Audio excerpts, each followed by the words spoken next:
And so the hotel general manager says, look, I don't know much about spas, but all I know is when it comes to food and beverage, the only way we manage to differentiate ourselves from the competition is to make sure we change the menu a few times a year.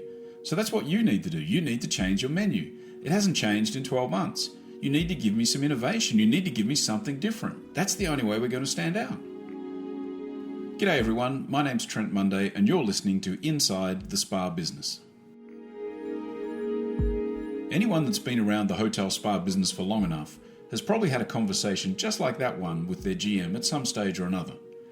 And by long enough, we usually mean only around 12 months or so, because that's usually how long it takes the GM to decide he needs something different, he needs some variety, some innovation in his spa. Maybe that's because you're not meeting budget, maybe it's because the business is down a little bit on the previous year, or maybe it's just because he thinks you could be doing a bit better than what you're doing today. Sometimes it's even because he's had that one complaint from the guest who said the spa menu hasn't changed in 12 months. Regardless of the reasons or the motivation, you now have the problem. You need to provide some innovation. And chances are, just like with the chef, the GM won't be giving you a budget to go out and create that innovation. Like the chef, he'll be expecting you to work it out. Go and Google it, go and find some recipes, go and find some protocols, just go sort it out. After all, you are the expert. And so where can you turn as the spa manager when you need to provide that innovation? Well, quite often we turn to skincare companies, to product houses, to effectively be our de facto innovation partner, if you like. And that can be a great solution for everybody, but it doesn't come without its challenges and issues. So in today's episode, we're going to have a look at some of those challenges and issues and things that you need to think about when you turn to a skincare company to be your de facto innovation partner. And before we get started, I'd just like to give a quick shout out to the guys over at Spa Sounds for being our music sponsor in today's show. Spa Sounds will be providing the backing music that you'll hear throughout each episode. Spa Sounds really are a one-stop shop for your spa music needs. Everything from a single digital download to a fully customized music solution for your spa. So head on over to spasounds.com.au and just have a chat to Mick and Carly and let them know that Trent sent you. I'm sure they'll take good care of you. As always, I'll be posting the show notes over at trentmonday.com with any useful links or additional resources that I think might come in handy for you. You'll also find links over there to subscribe to the show, which would be great. I'd love it if you head on over to iTunes or wherever you get your podcast and subscribe to the show. And if you're heading over to iTunes, why not leave a review? Let me know what you think. If you think it's rubbish, give me 1 star. If you think it's a bit better than that, give me a few more. Because in all seriousness, I'd love to hear what you think. The whole idea of this show is to try and bring value. So now we've got the housekeeping duties out of the way, let's get on with the show. Hotels in search of a USP have long turned to spas to provide that. But these days, far from being a unique feature, spas have all but become a commodity in hotels. And yet hotels still expect their spa to provide a regular stream of new stuff. Products, treatments, services, anything really, just give me something new, right? The challenge, of course, is with so many spas out there, it's much harder for one spa to differentiate themselves from another. And so where does an existing spa turn when they need their own USP? Where? Well, skincare products, that's where. Trying to build in new features and facilities to an existing spa, it's often a complex and a costly thing to do. Similarly, to buy some specialist equipment to offer something new on the treatment front can also be an expensive option. And the problem with both of these alternatives is that the latest and trendiest and most attention-grabbing feature or equipment these days is unlikely to be the same thing next year. So it's kind of a never-ending cycle of one-upmanship, if you like. Obsolescence truly is the scourge of the spa industry. Alternatively, creating a new treatment from scratch for most is going to involve hiring an expert spa consultant or dedicating your own resources to developing this in-house. Either way, this can become very expensive both in terms of money and in terms of research and development time. And I have said before that I'm not quite sure whether this product innovation is really based on a new discovery or a need, or whether it's just an attempt to gain attention in what is a very crowded marketplace. But regardless of the motivation, these companies are still bringing you something new. They've already done all the R&D. They have a team of trainers ready to come and train your staff on the new protocols. And they even create a range of unique products for you to offer to your guests. And it all comes to you for free. Yes, free. Well, just like that free plastic toy you get at McDonald's when you buy a Happy Meal, or that free meal you get on a full-service airline. In other words, it's not really free at all, is it? Rather, it comes at no additional cost. That's probably more accurate. The cost, of course, is already built into the price of the products, which you must buy in order to get the new treatment and the training and the support. But on the surface, it looks like a perfect match. Spas need ongoing innovation to stay fresh in a highly competitive market. Skincare companies have that innovation and they're happy to provide it at no additional cost if it sells them more product. So it seems like a win-win-win for the spa, for the product house, and for the hotel. In fact, you could probably make it a 4 times win because it's a win for the consumers as well. However, there are some challenges with this strategy, and it's useful to understand them a little better before you dive into a new product agreement. So let's take a look at a few problems that contribute to what I call the conundrum of skincare products. The first problem maybe doesn't even seem like a problem, but the problem is that spas want a USP while the product house wants sales. Because remember, the spas want something different from their competitors. It's that USP that they're looking for, that unique selling proposition. And this is where the skincare companies and the spas kind of arrive at a bit of a cross purpose. The aim of the spas is to sell something that their competitors don't have.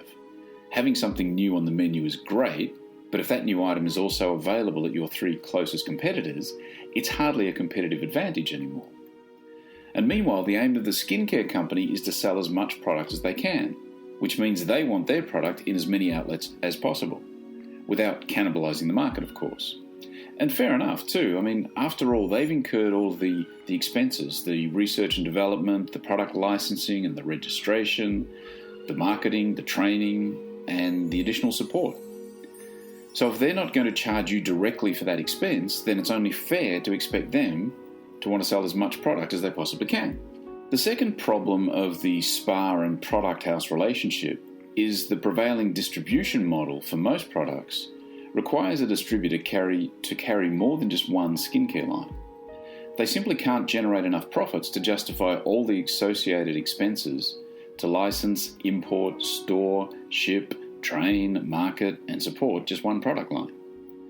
And this is particularly true for brands that sell into spas, maybe less so for brands that go to the mass market department store distribution. And much as they'll deny it, the support that you get from your distributor is almost always going to be proportional to how much of his product that you can move. And that's not always in terms of total unit volume. If he has another product in his portfolio with a higher margin for him that you don't carry, you might find yourself struggling for his attention versus somebody who does carry that higher margin product. And the other side of this equation is that most hotel spas prefer to have only 2 to 3 product lines, and most likely these are often supplied by different distributors. And so now as the spa, you're juggling 2 or more distributors to coordinate the training time, the marketing, promotional initiatives, all these things that we've just talked about. And so what seemed at first like a perfectly symbiotic relationship has now started to get a bit more complicated. The third problem to think about is to remember that there's some effort and investment required. Because it's important to remember that whilst leveraging a skincare company to bring you innovation is certainly a more efficient way of doing it than maybe trying to do it yourself, it's not quite as simple as plug and play. You'll still need to have your therapist trained on the product knowledge and the treatment protocols. Your receptionist will also need the product knowledge and some retail training on how best to sell the products, which SKUs are going to sell well together, all these kind of things. And you might not be paying for that training, at least not directly, because it's included in the cost, but you will need to take your people out of operations to be trained. And depending on your business and staffing levels, that may well mean turning away some paying customers while you do so. You're also going to need to invest in some inventory, both professional products and retail. And this obviously means a financial investment. And don't forget about your remaining stock of the previous product or your existing product. You still need to find a way to move that product. And now that your team's going to be focused on the shiny new thing, this new product line, that's going to become a much harder task too. And the fourth problem I want to talk about is the problem of when something is so unique that nobody's actually heard of it. And this is perhaps the greatest conundrum of this whole product-led drive for uniqueness. The more unique it is, the harder it is to sell. Because remember, when a guest buys your skincare products, you're asking them to trust that this product is okay to put on their skin. And this, of course, ultimately means they're going to ingest it into their bodies. And so to do that with a well-known, internationally reputed brand is relatively easy. There's some comfort level that the big boys wouldn't be risking selling us something that's too dangerous for our health, right? Insert sarcastic, dubious tone if you believe that the soulless corporate giants really don't care too much about us. But anyway, to ask our guests to take a chance on a brand that's so unique they haven't even heard of it, it's a much more difficult proposition. Skincare, after all, is a product that your guests need to try before they buy. And before they buy, they need to trust it. And before they trust it, they've first got to know a little bit about it. So it gets a little bit tricky. But all in all, turning to a skincare company as your de facto innovation partner can indeed be a great solution. But as we've seen, even the most apparently synergistic of relationships are not devoid of conflicts. And therein lies the conundrum. And there it is, the conundrum of skincare products. Conundrum. Great word, isn't it? Really dramatic. It even sounds dramatic, the conundrum. Anyway, in all seriousness, I'd love to know what you think. Head on over to trentmonday.com, and in the show notes you can leave a comment. Let me know what you've got to say. You could also head on over to the iTunes store and leave a comment and leave a review while you're there. I do read and respond to all the comments that we get. And if there's any topics that you specifically want me to address in a future episode, send an email to me at trentmonday.com. That's me at trentmonday.com. It's not send me an email at trentmonday.com, because trentmonday.com is the domain, right? The email address is me at trentmonday.com. Clear as mud, right? Anywho, in episode 8 next week, yeah, we're up to episode 8 already, we're going to have a go at demystifying the hotel spa a little bit. It's kind of a follow-up from a show we did a couple of weeks ago where we looked at when to appoint the spa operator versus the hotel operator. And what we're going to do in next week's episode is dive a little bit deeper into the different options that are available to you when it comes time to launch or maybe relaunch your hotel spa. Whether you partner with a skincare company, somewhat like we talked about in today's episode, but not specifically as an innovation partner, but more so as a management partner. Or do you look at hiring a consultant? Do you hire your own spa manager? Or do you look at a third-party solution? So I think there'll be some pretty valuable content in next week's episode for anyone in the hotel spa business. Thanks for listening. I really do appreciate you taking the time to tune in, and I look forward to having you back again same time next week. Thanks again, and bye for now.